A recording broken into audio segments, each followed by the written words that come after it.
Why wouldn't he want to use you? Think about all the regrets you have in your life. Think about all the mess-ups you had in your life. And I'm not speaking to you from just the point of, well, before you got saved. No, I'm talking to a lot of you after you got saved. Some of the biggest hell and sinning took place after you made Jesus the Lord of your life, and the shame came into your life, and the guilt came into your life. I'm telling you right now, we have got to get rid of this little fable thing and stop being afraid of letting people know, look at Christ in me. Because sometimes when they're not understanding what I'm preaching and they're not understanding the Bible you gave them, they can understand a living epistle that will tell them, I used to be here, but look at where God has brought me right now. What are you afraid of? I'm over this playing church phony kind of stuff. I can't even do that. I can't even do that. If y'all want to play some church and do some fable stuff and stuff like that, I got to go. I have my resignation info tonight. I got to go. I ain't got time to do that. This thing is getting real. I don't want to talk to you or debate to you about some intellectual aerobics that you had about a particular scripture. Oh, I got revelation. Well, good. He revealed it to who? You. Well, you did do it. Don't talk to me about it. He revealed it to you. He didn't reveal it to me. I ain't supposed to know what you're trying to tell me right now. I might not be ready for what you're trying to tell me right now.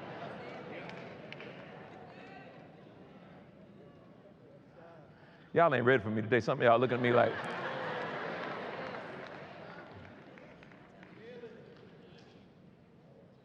Paul expressed to the believers of Ephesus his desire and prayer on their behalf. And here's what Paul said to them. Look at Ephesians chapter 3, verse 17 and 19 in the King James. Ephesians chapter 3, verse 17 and 19. He said, that Christ may dwell in your hearts. Here's what I want. I want Christ to dwell in your hearts. I want Christ to dwell in my heart. Does Christ dwell in your heart? Do you feel him? Do you sense him? Somebody say, well, you're not moved by your feelings. No, he wants you to feel his love. Even though you can't comprehend it all, he still wants you to feel it and sense it and experience his love with your deep self. You ain't supposed to feel it. He wants you to experience his love. That Christ may dwell in your hearts by faith, that you being, watch this, he wants you to be rooted and grounded, what? In love. Then may be able to comprehend with all the saints what is the breadth and the length and the depth and the height. And to know, and to know, and to know, not know about, but to know, to know. This has to come with experience. And to know, this is something you have to know because you experientially. And to know the love of Christ, not to know about the love of Christ, not to tell me what that means agape. And you know, you got phileo, and you got eros. No. To know his love when you didn't have no money to pay your light bill. To know his love when you were hurt and diagnosed with some kind of bad cancer. To know his love, not know about it.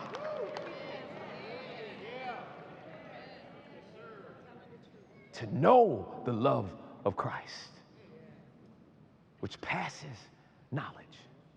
Whew. So he says, this passes knowledge, so quit trying to know it intellectually. He said, the only way you're going to know this is you got to know it experientially. That you might be filled just by knowing and experiencing his love. You get full of God.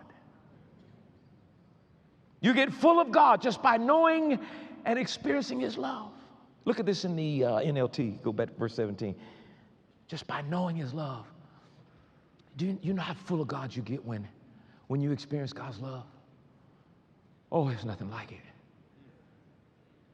When the goodness showed up and you didn't deserve it. You're full of God because you've experienced his love. Now, am I throwing away the intellectual part? I told you at the beginning, I'm not throwing away the intellectual part, but don't make that part the whole. It's that plus the experience. In fact, why know about something intellectually and never experience? That's hypocrisy. Why know about it intellectually and never know it? Don't you just love those people that always tell you about what they know and ain't experienced nothing? It's like an analyst who wants to talk about football and how you ought to do it, and he ain't never played. Well, he could have made that tackle. Yeah, but he just ran 50 yards and had to run back again, and he tied.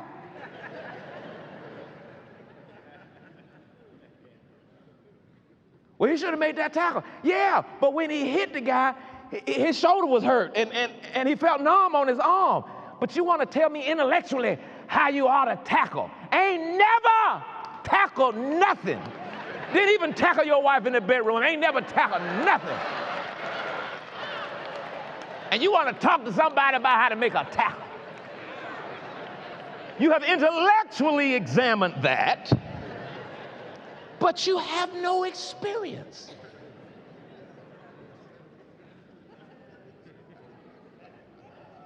So why intellectually talk to me about the love of God and you've never experienced it? You don't understand why a grown man can cry tears when you talk about knowing the love of God, but you don't understand he actually knows the love of God when he was a no good, hell-raising, wife-beating, lying cheat, and God took him and said, I love you and I'm going to work with you. When I finish with you, I'm going to make you the best husband that you thought you could never be. And when he hears this talk of knowing love, he can't hold his tears back, but you can, because your intellectualism pumps you up in pride and say, yes, I know that. Yes, I know what 3 more scriptures are. Yes, I know the Greek of that. I'm not concerned about that no more. I'm tired of that. I want to meet some genuine Christians who delight in knowing their God experientially.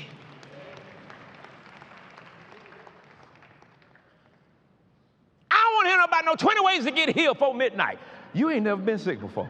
You ain't never been told you're going to die before. I want to hear about your 20 ways to do it. I'm going to just talk to God. Hallelujah. I'm going to ask him, Lord, help me through this thing. I'm scared, Lord. Lord, if you could just lift me up and give me some encouragement right now, Lord. Lord, I don't know if this going to work, that going to work. Oh, Lord, help me, Jesus. Hallelujah.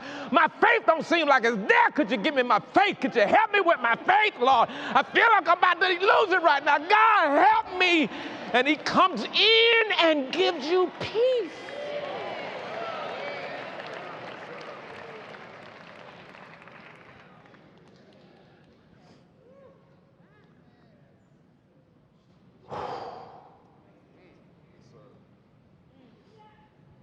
Then Christ will make his home in your hearts as you trust him.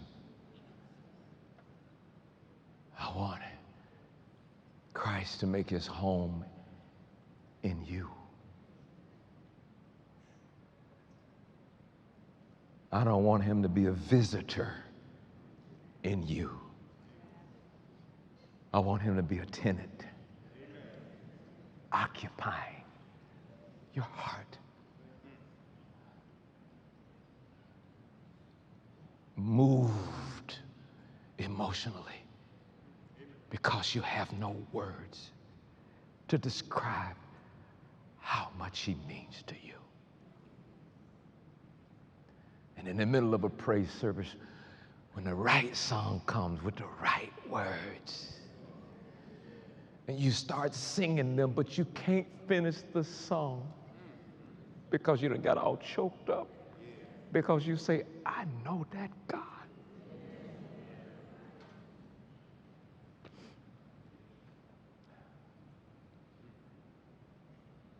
He makes his home in your heart, and you trust him. Your roots will grow down into God's love, and he'll keep you strong. He'll keep you strong. And may you have the power to understand, as all God's people should, how wide and how long and how high, How deep is his love?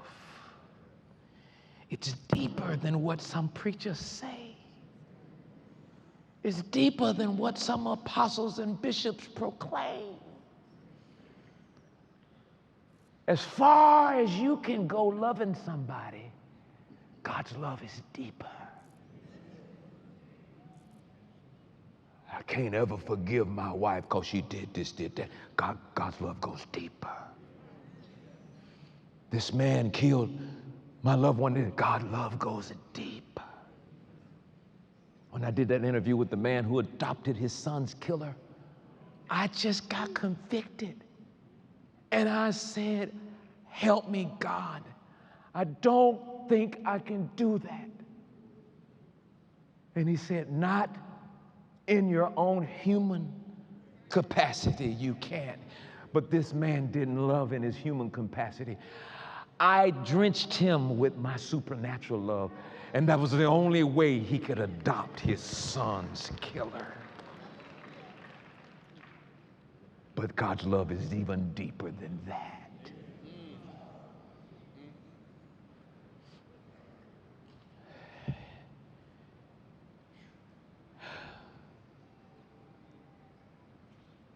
Wow. Help me, Jesus.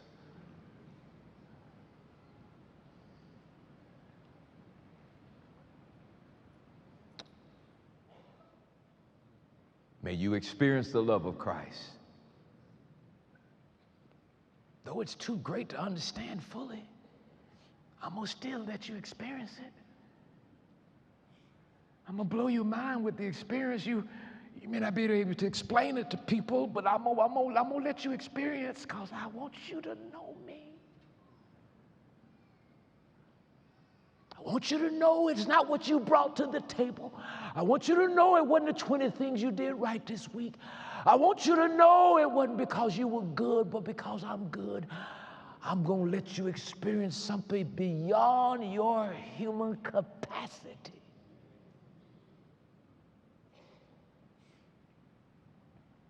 And then you will be made complete with all the fullness of life and power that comes from God.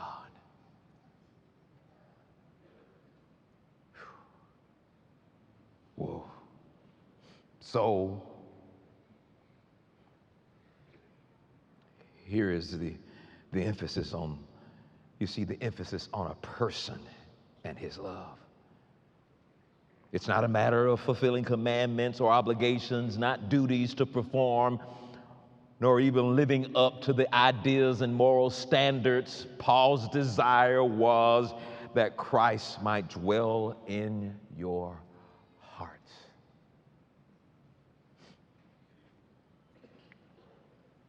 Why the heart? Because the heart is the seat of your emotions, which stir your whole being.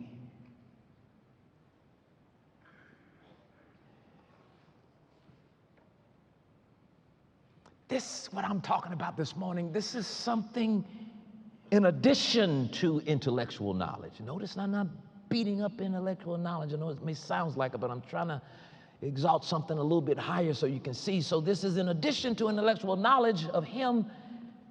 As important as that is, it is a realization of him as the controlling force of our own life. It's realizing him that becomes the controlling force of my whole life. It is a consciousness of oneness with him. It's him. It's him. The closest thing in human experience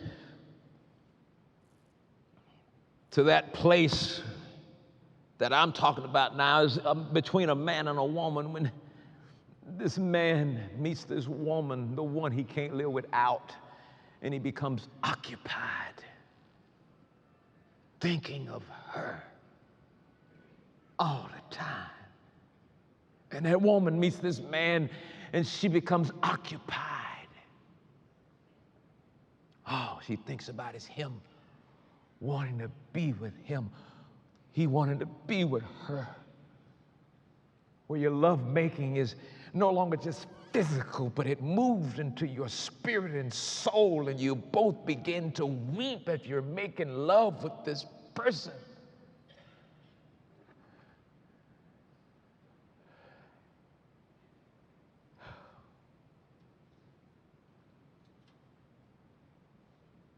The life of neither is fully apart from the other. You just can't see life apart.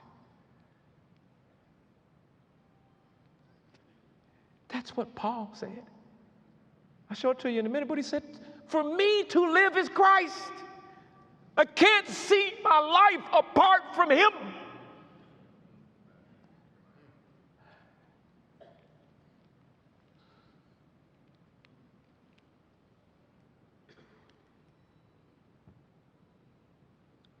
When a man and a woman comes to that place, each of them gives the other the preeminence. You're giving the other the strongest, the most important, the most powerful. When something is preeminent, it is surpassing all others. It's very distinguished, and in some way it towers above. And that husband in your eyes towers above any man on the planet. And that wife in your eyes towers above any woman on the planet. And she may look better, and she may be finer, and she may talk 3 languages, but she cannot reach the level of intimacy and knowing. So this is what Paul saw. This is what Paul recognized. Here I am, a murdering Pharisee, a hypocrite, a religious traditional man who sat by while Stephen was stoned to death. I'm no